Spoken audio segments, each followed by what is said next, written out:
Avropanın bəzi şəhərləri bunu özlərinə belə bir qürurla bəyan eləyirlər ki, biz daha çox artıq elektrik avtomobillərini sürməyə başlayırıq. Elektrik avtomobillərini keçdikdən sonra şəhərimizin havası daha təmiz olmağa başlayır. Mən bu kriteriylə ölçmək istəməzdim. Şəhərlərin havasının təmizliyi şəhər salma prinsipləri ilə gedir.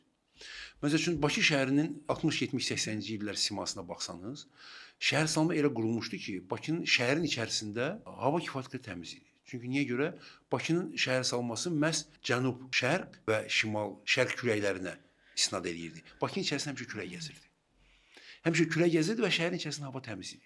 Yəni bu elementar bir üsuldur, yoldur. Bütün bu kriteriyalar nəzərə alınsa, düzgün habitat nəzəriyyəsi qurulsa hər bir şəhər üçün, düzgün şəhər salma nəzəriyyəsi hər bir şəhər üçün qurulsa, orada nə istədiyim nəqliyyat bəlkə də axırıncı yerdə duracaq.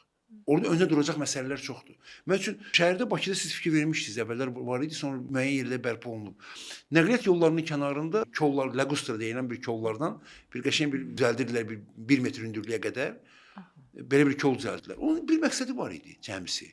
Çünki o zamanlar qurğuşunlu benzindən istifadə edirlər. Qurğuşunlu benzin isə 1 metrə qədər hündürlükdə qalır onun qurğuşunu və ilk növbədə uşaqların səhhətinə zərərlidir. Buna görə bunu nə ilə yumuşaldırdılar? Lagustra əkirdilər yolların qıraqlarına, səkilərin kənarına.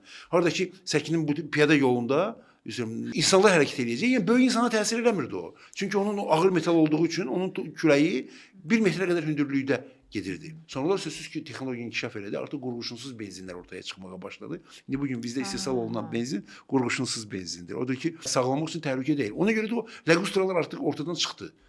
Amma baxmayaraq ki, o lagustra başqa bir əhəmiyyətdə var idi Bakı üçün. Tozun hərəkətinin qarşısını alırdı. Fikir verirsiniz, şəhər salma necə mürəkkəb bir prosesdir.